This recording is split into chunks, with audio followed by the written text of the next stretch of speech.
So I recently listened to this podcast, and the guest on the show is a woman who is an expert in menopause.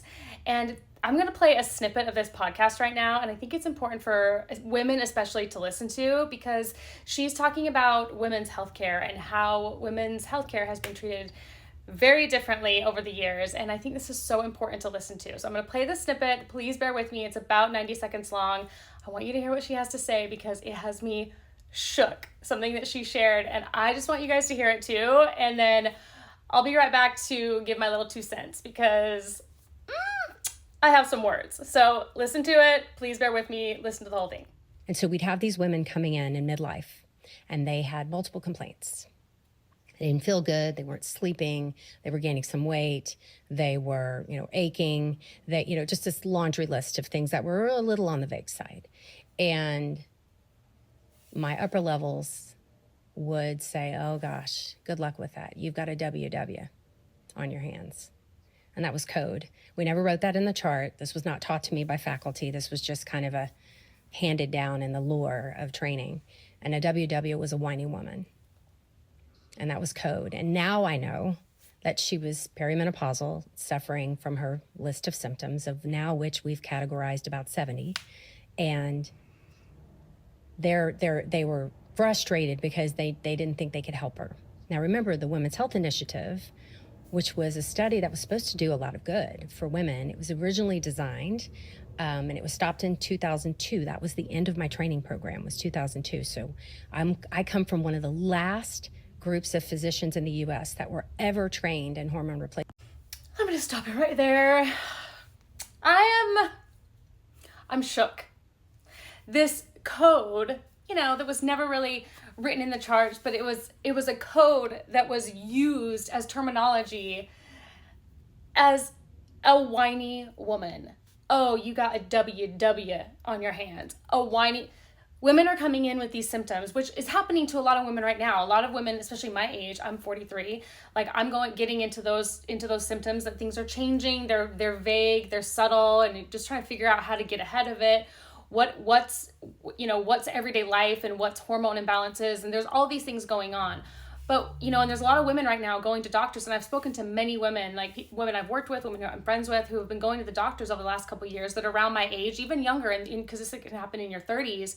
They're going to the doctor, and the doctor's like, oh, it's just it's just normal aging. It's just, you're a woman. You're just this, I don't know, whatever. And they're getting this, they're getting dismissed, or they're not getting the answers that they need. And so this is why a lot of women, especially right now, are going to functional medicine doctors, functional medicine experts. They're going into holistic treatments and stuff because they're not getting these answers, because this is the system that's been taught to them for many, many years. And it's a system that has been dismissing women for a long time. And this, for her to say that, and clearly this terminology is probably coming from, the world of medicine has typically been, a male dominated field. And so this is coming down from that, that male dominated system, and to sit there and be just the code for a whiny woman, like women are just coming in and whining about what they're going through and they're not getting the help they needed. I'm like,